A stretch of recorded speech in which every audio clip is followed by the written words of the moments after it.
अरे काजल, ये लो तुम्हारे लिए चाय लेकर आई हूँ, पी लो। अच्छा काजल, मैं चलती हूँ, नहीं तो माँ जी आवाज़ देने लगेंगी, अभी मुझे खाना बनाना है। अरे भाभी थोड़ी देर बैठ लो ना। अरे भाभी थोड़ा बैठ भी लो, आप तो दिन भर बिजी रहती हो, कभी किचन में, कभी खाना बनाना, कभी झाड़ू पोछा, दिन भर तो आप काम ही करती रहती हो। अरे काजल, तुझे तो पता है ना माँ जी का नेचर, अगर जरा देर में बैठ लूँ तो महाभारत कर देंगी घर में। अरे सुमन बहू, सुमन बहू, पता नहीं कहाँ मर गई, सुनाई नहीं दे रहा, इसे तो मेरी आवाज ही नहीं सुनाई देती। भाभी आप जाइए, नहीं तो माँ जी भी गुस्सा करने लगेंगी, यहाँ देखेंगे आपको तो। अरे सुमन बहू, तुझे कब से आवाज दे रही है, तुझे सुनाई नहीं देता क्या? वो माँ जी मैं तो यही थी, आ ही रही थी। ये बता, अभी तक खाना नहीं बना है, सारे काम पड़े हुए हैं, पता नहीं तू क्या करती रहती है दिन भर। अभी तो घर में झाड़ू पोछा भी नहीं लगा है, और तो और बाथरूम में सारे कपड़े पड़े हैं धुलने के लिए, वो सब कौन करेगा? बस माँ जी जा रही हूँ, सबको नाश्ता बना दूँ, उसके बाद सारा घर का काम कर दूंगी। हाँ हाँ मुझे पता है, तू तो छोटी बहू के रूम में बैठी थी, गप्पे लड़ा रही थी, बस तुम लोग को गप्पे लड़ाने का टाइम मिल जाए और हाँ सारा काम हो जाए, उसके बाद मेरा सर दबा दो, सुबह से मेरा सर बहुत दर्द हो रहा है। अब जाएगी कि यहाँ खड़ी रहेगी? माँ जी मुझे 200 रुपए दे दीजिएगा, बच्चों के सामान लाने हैं कुछ। हाँ हाँ ठीक है, सामने ले लेना, अब यहाँ खड़ी न रहे, जा किचन में काम कर, बहुत पड़ा है। अरे आप आ गए? हाँ हाँ बोलो, कोई काम था क्या? अरे मैं क्या कह रही थी, मुझे 1000 रुपए दे दीजिए, मुझे जरूरत है, कुछ सामान लेना है। अरे पिया, मेरे पास तो पैसे नहीं है, तुझे पता है ना, महीने की सैलरी में माँ को पकड़ा देता हूँ, और माँ ही इस घर का सारा हिसाब किताब रखती है। एक काम करना, तू माँ से क्यों नहीं ले लेती है? तू माँ से मांग ले, माँ तुझे दे देगी। ठीक है, आप कहते हैं तो मैं माँ से मांग लेती हूँ। माँ जी? हाँ हाँ बोलो, क्या काम है? माँ जी मैं वो कह रही थी कि मुझे 1000 रुपए दे दीजिए, मेरी दवाइयाँ खत्म हो गई हैं, मुझे लेना है। अरे बहू, अभी पिछले महीने तो तुझे मैंने पैसे दिए हैं, फिर तुझे मैं दूं, मेरे पास इतने पैसे कहाँ से हैं? घर में इतने खर्चे होते हैं, अभी तो तेरी दवा आई थी फिर खत्म हो गई, और हर महीने पैसे इतने मेरे पास कहाँ आए तुझे देने के लिए? वो माँ जी रमेश जी कह रहे थे कि माँ जी को मैंने पैसे दे दिए, तुम मुझसे ले लो। और माँ जी दवाइयाँ सही में खत्म हो गई हैं, अगर दवाइयाँ नहीं खाएंगे तो मेरी तबीयत और खराब हो जाएगी। हाँ हाँ तो एक काम करना, खाना भी ना ढंग से खाया कर, दवाइयाँ कब तक खाती रहेगी? और मेरे पास दवाइयों के लिए पैसे नहीं है, इस महीने मेरे पास पैसे बिल्कुल नहीं बचे, अगले महीने दवाइयाँ मंगा लेना। पर माँ जी मेरी दवाइयाँ वाकई में खत्म हो गई हैं, और मेरी तबीयत कुछ ठीक नहीं लग रही है, अगर मैं दवाइयाँ नहीं खाऊंगी तो मैं बीमार पड़ जाऊंगी। अरे मुझे पता है कि तू नाटक कर रही है, और नाटक कम किया कर, दवाइयाँ वैया कुछ नहीं आएंगी, ऐसे ही काम करना है तो कर। ऐसी कौन सी तुझे बीमारी हो गई जो दवाइयों से चल रही है तू? माँ जी कुछ ही पैसे दे दीजिए, तो मैं थोड़े दिन की ही ले आऊंगी, फिर अगले महीने और ले लूंगी। अरे एक बार कह दिया कि मेरे पास पैसे नहीं है, और मैं क्या तुझसे झूठ बोल रही? अब यहाँ खड़ी रहेगी, जा जाके किचन में काम कर, जब देखो तब रोया ही करती है, जा यहाँ से। माँ जी? हाँ हाँ काजल बहू बोल, क्या काम है तुझे? वो माँ जी मैं क्या बोल रही थी कि मुझे 2000 रुपए की जरूरत है, कुछ अपने लिए पर्सनल सामान लेना है, खत्म हो गया है। अरे बहू तो 2000 रुपए क्या करेगी? तुझे तो पता है ना, मेरे पास हिसाब किताब महीने भर का रहता है, मेरे पास इसमें पैसे नहीं बचे हैं, तो एक काम करना, तो 500 रुपए ले ले। अरे बहू कुछ दिन रुक जाना, तब दे दूंगी। पर माँ जी मुझे अभी जरूरत है, मैं कैसे रुक सकती हूँ, मुझे आज ही जरूरत है। अरे मैं कह रही हूँ ना, कुछ दिन रुक जा तो दे दूंगी तुझे, मेरे पास पैसे नहीं है। ठीक है माँ जी, तो मैं भी सोच रही हूँ कि यही जॉब कर लेती हूँ, वैसे भी आपसे मांगती हूँ, कभी 500 कभी 1000 रुपए, हम लोग के भी तो खर्चे होते हैं, कब तक हम लोग आपसे मांगते रहेंगे? और तो और पति लोग सारी सैलरी आपको ही पकड़ा देते हैं। अरे कम से कम बीबियों के हाथ में भी थोड़े बहुत पैसे रखने चाहिए, उनके भी तो पर्सनल खर्चे होते हैं। अरे कमाऊंगी तो कुछ पैसे अपने हाथ में भी तो रहेंगे, किसी के हाथ नहीं फैलाना पड़ेगा। देख काजल बहू, मैं तुझसे कह देती हूँ कि मेरे घर में बहुएं कमाती नहीं है, घर का काम करती हैं, और तो और घर में शांति से बैठ, कमाने वाने कहीं नहीं जाना है। पर माँ जी मैं तो कमाऊंगी, वैसे भी आपके आगे हाथ फैलाना पड़ता है, जब देखो तब थोड़े मोड़े काम के लिए आपसे तो पैसे निकलते नहीं है हम लोग के लिए। कम से कम अपना कमाऊंगी तो अपना तो खर्चा चला पाऊंगी, अगर तूने घर से एक कदम बाहर भी रखा तो मुझसे अच्छा नहीं होगा। आने दे पंकज को, तो मैं बताऊंगी तू मुझसे जमा लड़ा रही है। हाँ हाँ आप जैसी सास हो ना, तो हर बहू को कमाना पड़ेगा। अरे माँ ये क्या हो रहा है, किस बात पे बहस हो रही है?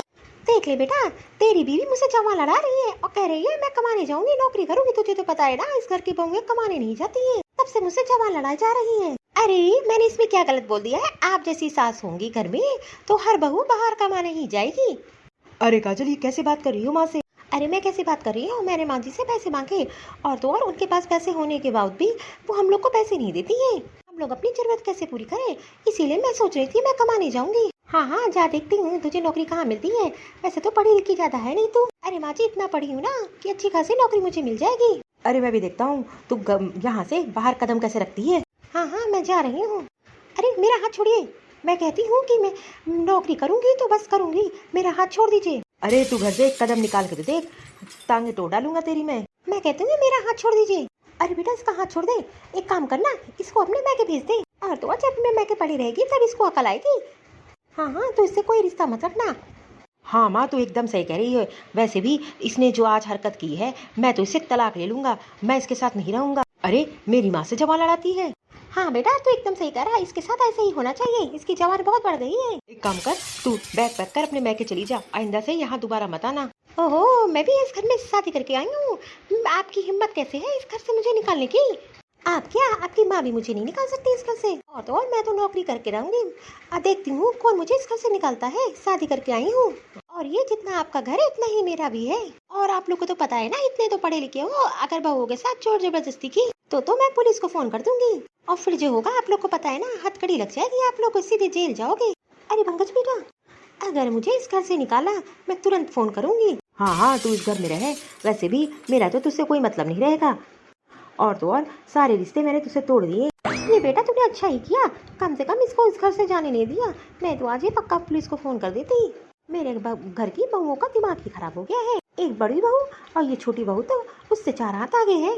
अरे माँ, तुझे तो पता है ना कि अब मेरा इससे कोई वास्ता नहीं है। वाह शकुंतला वाह, तुम तो ऐसी माँ हो कि अपने लड़कों की ही जिंदगी बर्बाद कर रही हो। अरे मैंने ऐसा क्या कर दिया? अरे वो तुम्हारी बहू है, तुम्हारी गुलाम नहीं है, और ऊपर से तुम अपने लड़कों का ही घर उजाड़ रही हो। जैसे तुम्हारी सास ने तुम्हारे साथ किया, तुम वैसे ही अपनी बहुओं के साथ कर रही हो। अरे शकुंतला, अभी सुधर जाओ, अभी टाइम है तुम्हारे पास, नहीं तो ऐसा ना हो कि जब तुम्हें जरूरत पड़े तो तुम्हारी बहू तुम्हारा सहारा ना दे बने।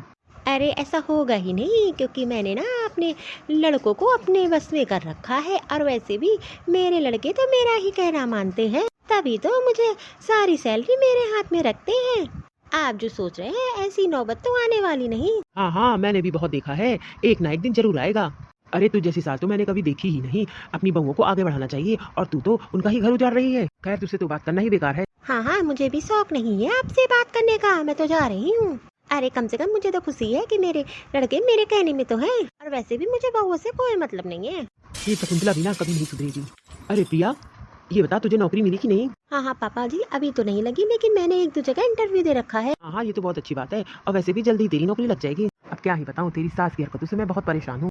जैसा उसकी सास ने उसके साथ किया, वैसा ही वो तुम लोग के साथ कर रही है। बेटा, उसकी तरफ से मैं माफी मांग रहा हूँ। वैसे भी पापा जी, आप क्यों माफी मांग रहे हैं? मैं तो जानती हूँ सासू माँ का नेचर ही ऐसा है, और सब एक जैसे थोड़ी ना हो सकते हैं। अब पापा आप जाइए, नहीं तो सासू माँ देख लेंगी और बिगड़ेंगी आप पे। हाँ बेटा, मैं चलता हूँ, अपना ध्यान रखना।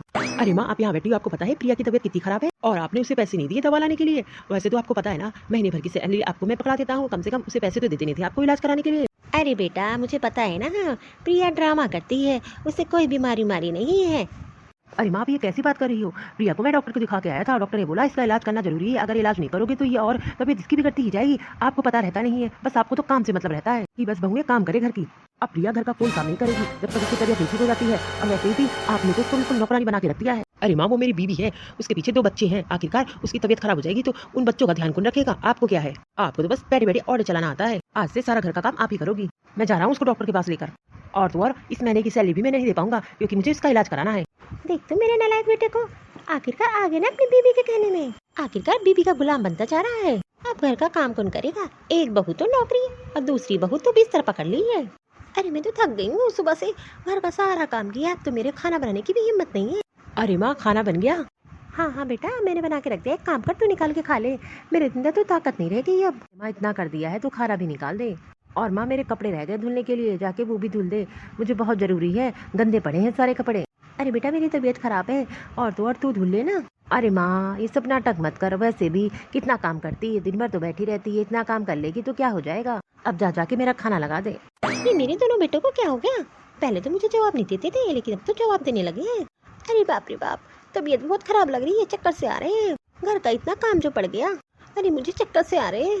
अरे माँ जी, ये आपको क्या हो गया? उठिए। अरे शकुंतला, ये क्या हो गया? तुझे अचानक से चक्कर कैसे आ गया? वो सुबह से सारा घर का काम कर रही थी, और बड़ी बहू की तबीयत खराब है, इसीलिए चक्कर सा आ गया। पर माँ जी, ऐसा कुछ था तो मुझे बता देती, मैं आज ऑफिस ना जाती, घर का सारा काम कर देती। और वैसे भी घर में 2-2 बहू होने का क्या फायदा जब काम आपको करना पड़े। वैसे भी घर में काम करने की आदत तो आपको है नहीं, और अपना तो ध्यान बिल्कुल नहीं रखा होगा आपने। एक काम करिए, आप चल के आराम करिए। अब पता चला शकुंतला तुझे, आज तू बीमार पड़ी तो तुझे कैसा लग रहा है? आज उसी बहू ने तुझे उठाया जिसे तू घर से बाहर निकाल रही थी। अरे पापा जी, आप ये कैसी बात कर रहे हैं? वैसे भी ये तो मेरी माँ के समान है, मैं तो इनकी बात का कभी बुरा ही नहीं मानती। नहीं नहीं बहू, इस सास ने बहुत तुमको सताया है और आज इसको सबक मिल ही गया। देख रहे हैं पापा जी, अभी माँ जी को बहुत चोट आई है, अभी उनको कुछ मत कहिए। माँ जी परेशान न हुए, जब तक कि आप और भाभी की तबीयत नहीं ठीक हो जाती तब तक सारा घर का काम मैं ही करूँगी। अरे बहू, तेरी नौकरी का क्या होगा?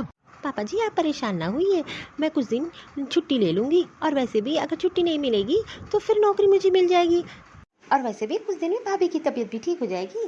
देख शकुंतला, देख सीख अपनी बहू से कुछ। तू कभी सासू की माँ नहीं बन पाई, लेकिन तेरी बहुओं की एक बेटी जरूर बन गई। अरे पापा जी आप परेशान न हुए, सबसे पहले माँ का ठीक होना जरूरी है, इनको आराम की जरूरत है।